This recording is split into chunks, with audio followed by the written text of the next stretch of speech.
Perkenalkan, saya Nathanael Silaban dengan NIM akhir 430. Di sini saya akan menjelaskan analisis saya untuk melengkapi tugas ujian tengah semester saya dengan judul The Effect of Micro and Macro Brand Ambassador Related to Soft and Hard Selling Language on Purchase Decision of Pierro Shoes in Jakarta, Indonesia. Masuk ke pembahasan. Jadi yang pertama itu merek dan faktor pembelian. Jadi exposure dari influencer populer mampu meningkatkan kepercayaan dan mendorong pembelian. Konten visual dan testimoni influencer memperkuat perspektif positif terhadap merek. Kebanyakan konsumen tuh membeli sepatu Pierro karena menganggap kualitasnya baik, lalu mempertimbangkan harganya yang terjangkau. Citra positif ini dibentuk melalui komunikasi efektif dari influencer. Yang kedua itu mengenai demografi dan karakteristik konsumen. Jadi mayoritas responden yang berusia 21 sampai 26 tahun merupakan mahasiswa atau pekerja dengan penghasilan mandiri yang cenderung terbuka terhadap promosi digital melalui media sosial dan influencer. Sebagian besar responden sudah pernah membeli produk lokal, menunjukkan tingkat kedekatan tinggi dengan merek seperti Pierro. Jadi menegaskan pentingnya strategi influencer dalam menjaga loyalitas pelanggan. Lanjut, yang ketiga yaitu strategi penjualan. Ada dua, ada hard selling dan soft selling. Jadi hard selling itu gaya komunikasi langsung dan tegas yang dibawakan oleh makro influencer, lebih ampuh dalam membangun citra merek dan meningkatkan kesadaran terhadap produk. Sedangkan soft selling itu sebaliknya, pendekatan halus yang dilakukan oleh mikro influencer terbukti lebih efektif dalam menciptakan hubungan emosional, membangun kepercayaan, serta meningkatkan loyalitas terhadap merek. Lalu yang terakhir itu ada influencer. Jadi influencer dengan jangkauan yang besar seperti makro influencer cenderung lebih efektif dalam memperkenalkan suatu merek karena luasnya audiens yang mereka jangkau. Mikro influencer yang menggunakan pendekatan hard selling terbukti lebih berhasil dalam membangun kepercayaan dan mempengaruhi keputusan pembelian konsumen. Jadi saya akan memaparkan tabel hasil kuesioner. Jadi di tabel 1 ini tuh dijelaskan mengenai yang pertama gendernya. Jadi Microcall Aditya Logi yang melakukan soft selling kebanyakan laki-laki sebesar 71,1%. Microcall Aditya Logi hard selling kebanyakan laki-laki sebesar 66,7%. Macrocall Ari Lesmana soft selling kebanyakan laki-laki sebesar 89,8%. Macrocall Ari Lesmana hard selling kebanyakan laki-laki sebesar 87,5%. Lalu usia, Microcall Aditya Logi soft selling kebanyakan berusia 21 sampai 26 tahun sebesar 43,4%. Microcall Aditya Logi hard selling kebanyakan berusia 21 sampai 26 tahun sebesar 52,9%. Macrocall Ari Lesmana soft selling kebanyakan berusia 21 sampai 26 tahun sebesar 48,9%. Macrocall Ari Lesmana hard selling kebanyakan berusia 21 sampai 26 tahun sebesar 30,7%. Lalu pekerjaan, selling kebanyakan bekerja sebagai karyawan sebesar 55,3%. Microcall Aditya Logi hard selling kebanyakan bekerja sebagai karyawan sebesar 55,2%. Macrocall Ari Lesmana soft selling kebanyakan bekerja sebagai karyawan sebesar 42%. Macrocall Ari Lesmana hard selling kebanyakan bekerja sebagai karyawan sebesar 50%. Pendapatan per bulannya, Microcall Aditya Logi soft selling kebanyakan 5-10 juta sebesar 50%. Microcall Aditya Logi hard selling kebanyakan 5-10 juta sebesar 53,5%. Makro call Ari Lesmana soft selling kebanyakan kurang dari 5 juta sebesar 62,5%. Makro call Ari Lesmana hard selling kebanyakan kurang dari 5 juta sebesar 62,5%. Platform untuk membeli sepatu brand lokal. Micro call Aditologi soft selling kebanyakan melakukan penjualan di Tokopedia sebesar 38,2%. Micro call Aditologi hard selling kebanyakan melalui Tokopedia sebesar 37,9%. Macro call Ari Lesmana soft selling kebanyakan melakukan Tokopedia sebesar 43,2%. Macro call Ari Lesmana hard selling kebanyakan melalui Tokopedia sebesar 54,7%. Pernahkah kamu membeli sepatu lokal? Pertanyaan ini dijawab dengan micro call Aditologi soft selling kebanyakan menjawab ya sebesar 77,3%. Micro call Aditologi hard selling kebanyakan menjawab ya sebesar 85,1%. Macro call Ari Lesmana soft selling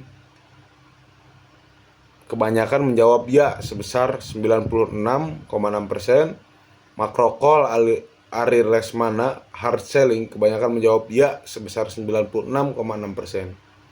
Dari manakah kamu mengetahui sepatu brand lokal? Jadi micro call Aditologi soft selling kebanyakan melalui teman dan keluarga besar sebesar 33,3%. Micro call Aditologi hard selling kebanyakan melalui teman dan keluarga sebesar 33,3%. Macro call Ari Lesmana soft selling kebanyakan melalui influencer sebesar 44,3%. Macro call Ari Lesmana hard selling kebanyakan melalui influencer sebesar 36,4%. Desain sepatu mana yang disuka? Micro call Aditologi soft selling kebanyakan menjawab desain 2 sebesar 41,3%. Micro call Aditologi hard selling kebanyakan menjawab desain 2 sebesar 36%. Macro call Ari Lesmana soft selling kebanyakan menjawab desain 2 sebanyak 52,9%. Macro call Ari Lesmana hard selling kebanyakan menjawab desain 2 sebesar 38,6%. Apa pertimbangan utama ketika membeli sepatu lokal? Micro call Aditologi soft selling menjawab kualitas bagus sebesar 76%. Selling kebanyakan menjawab kualitas yang bagus sebesar 78,2%. Macro call Ari Lesmana soft selling kebanyakan menjawab kualitas bagus sebesar 58%. Macro call Ari Lesmana hard selling kebanyakan menjawab kualitas bagus sebesar 63,6%. Sepatu lokal memerlukan brand ambassador. Micro call Aditologi soft selling kebanyakan menjawab ya sebesar 93,2%. Micro call Aditologi hard selling kebanyakan menjawab ya sebesar 93,%.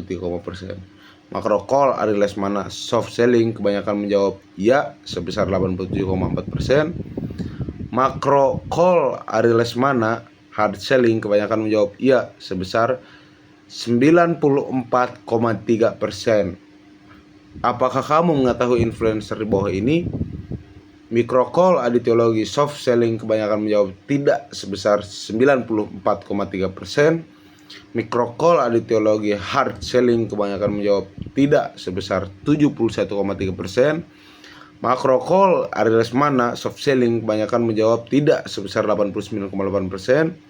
Macro call Ari Lesmana hard selling kebanyakan menjawab tidak sebesar 97,7%. Tabel 2 reliability statistik. Tabel ini menunjukkan hasil uji reliabilitas dengan menggunakan Crown Batch Alpha. Hasil Crown Batch alpanya itu 0,89. Nilai ini tuh menunjukkan tingkat konsistensi internal yang sangat baik.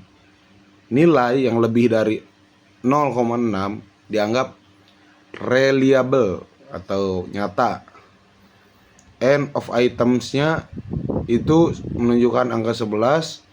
jumlah item atau pertanyaan dalam kuesioner yang diuji reliabilitasnya. Kesimpulan, kuesioner yang digunakan reliable dan konsisten. Tabel 5. ANOVA tes mikro versus makro. Ini adalah hasil uji ANOVA atau Analysis of Variance untuk melihat apakah ada perbedaan signifikan antara mikro brand ambassador dan makro brand ambassador terhadap variabel brand awareness. Hasil menunjukkan dua pertanyaan dengan nilai P kurang dari 0,05 yang berarti ada perbedaan signifikan. Kapan kamu terakhir kali mengetahui orang menggunakan brand lokal menunjukkan angka 0,006? Apakah kamu pernah melihat influencer di sosial media menggunakan brand lokal menunjukkan P dengan angka 0,009? Jadi kesimpulannya, mikro dan makro brand ambassador memiliki pengaruh yang berbeda secara signifikan terhadap awareness merek untuk dua pertanyaan tersebut. Tabel 6. ANOVA tes soft selling versus hard selling language. Tabel ini membandingkan efektivitas bahasa soft selling dan hard selling terhadap brand awareness. Semua nilai P lebih dari 0,05, artinya tidak ada perbedaan signifikan dalam efektivitas bahasa soft versus hard selling terhadap brand awareness. Kesimpulannya, cara penyampaian soft and hard tidak memberikan perbedaan yang signifikan dalam meningkatkan brand awareness. Tabel 7. ANOVA test mikro versus makro and soft versus hard selling terhadap brand awareness. Tujuannya menguji apakah ada perbedaan yang signifikan dalam efektivitas antara mikro dan makro call atau key opinion leader. Dan yang kedua, soft and hard selling terhadap brand awareness. Hasilnya, semua nilai SIG atau signifikannya itu tuh di atas 0,05, seperti 0,321, 0,271, 0,595, 0,504 dan lain-lain. Artinya tidak ada perbedaan yang signifikan antara kelompok-kelompok tersebut terhadap persepsi brand awareness. Kesimpulannya, mikro and makro influencer dan soft atau hard selling tidak berpengaruh signifikan pada brand awareness berdasarkan variabel pertanyaan. Lalu ada tabel ke-10 mengenai brand image dan purchasing decision mikro versus makro. Pertanyaannya, apakah kualitas sepatu lokal sesuai dengan harganya mewakili brand image? Tujuannya untuk menguji pengaruh brand ambassador mikro maupun makro terhadap persepsi kualitas produk atau brand image-nya dan keputusan membeli produknya. Jadi hasilnya menunjukkan nilai SIG-nya sebesar 0,07% untuk brand image. Karena kurang dari 0,05%, berarti ada perbedaan yang cukup signifikan. Artinya persepsi kualitas produk berbeda antara mikro dan makro brand ambassadornya. Lalu tabel ke-11 mengenai brand image and purchasing decision soft and versus hard selling. Jadi tujuannya sama seperti tabel 10, tetapi dilihat dari pendekatan soft sellingnya dan hard sellingnya. Jadi hasilnya menunjukkan bahwa SIG-nya dengan hasil 0,000 untuk persepsi kualitas produk atau brand image.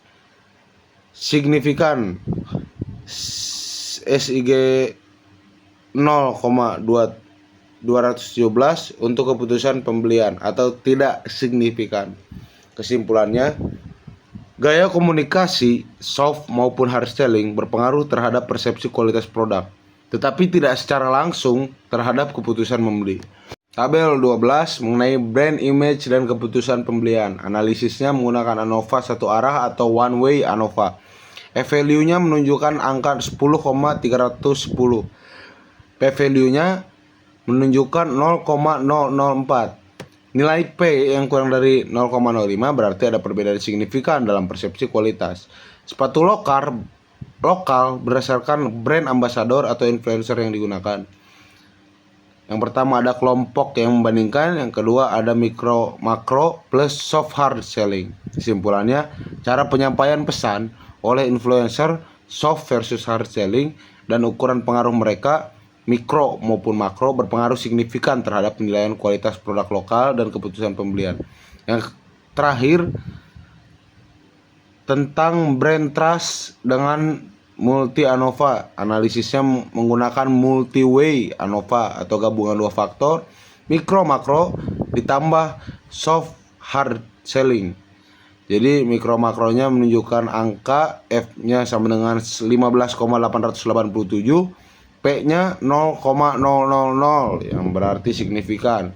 Soft atau hard selling-nya menunjukkan angka F sama dengan 3,835 dan P-nya 0,057 mendekati signifikan. Gabungan pertanyaan brand trust, F-nya 4,166, P-nya 0,042 yang menunjukkan berarti signifikan. Kesimpulannya, tipe influencer tuh sangat berpengaruh signifikan terhadap kepercayaan terhadap brand. Tabel terakhir, brand trust dan keputusan pembelian. Tabel 16 yaitu analisis multi ANOVA. Semua nilai P-nya tuh lebih dari 0,05. Contoh P-nya tuh 0,698, 0,699. Jadi ini berarti tidak ada perbedaan yang signifikan secara statistik antara keempat kelompok mikro makro dan soft hard selling dalam hal hubungan antara kepercayaan terhadap brand dan keputusan untuk membeli. Jadi kesimpulannya, meskipun ada perbedaan rata-rata skor antara kelompok, perbedaannya belum cukup kuat untuk dianggap signifikan secara statistik. Jadi di sini ada insight. Jadi dalam menganalisis statistik dengan menggunakan SPSS, digunakan SPSS versi 22 untuk analisis multi ANOVA dalam menguji pengaruh jenis influencer dan gaya bahasa secara signifikan. Lalu yang kedua, menggunakan visualisasi dan signifikansi. Jadi grafik dan tabel membantu interpretasi. Beberapa perbedaan antara kelompok tidak signifikan yang P-nya lebih dari 0,05 seperti pada keputusan pembelian. Yang terakhir itu ada dasar strategi pemasaran atau temuan yang digunakan sebagai acuan empiris untuk merancang strategi influencer marketing yang lebih tepat sasaran. Jadi kesimpulan yang saya dapat, penelitian ini tuh bagaimana mengungkapkan bahwa penggunaan micro influencer dengan pendekatan hard selling terbukti merupakan hal yang paling efektif dalam meningkatkan tingkat kesadaran dan kepercayaan konsumen terhadap produk. Sementara itu, makro influencer yang juga menggunakan gaya komunikasi hard selling lebih berhasil dalam membentuk citra positif serta memperkuat pengenalan merek. Walaupun pengaruh terhadap keputusan pembelian tidak menunjukkan perbedaan signifikan secara statistik, arah pergerakan data menunjukkan kecenderungan yang positif. Hasil analisis menggunakan metode SPSS multi ANOVA mengindikasikan adanya dampak yang berarti dari kombinasi jenis influencer dan gaya penyampaian terhadap variabel trust dan brand awareness. Mengingat sebagian besar responden berada dalam rentang usia 21 sampai 26 tahun dan telah mengenal produk-produk lokal. Strategi pemasaran yang direkomendasikan adalah memadukan peran mikro dan makro influencer dengan pendekatan hard selling yang disesuaikan dengan sasaran utama dari kampanye pemasaran tersebut. Terima kasih. Sekian pemaparan saya mengenai analisis the effect of micro and macro brand ambassador relate to soft and hard selling language on purchase decision of Piero Shoes in Jakarta, Indonesia.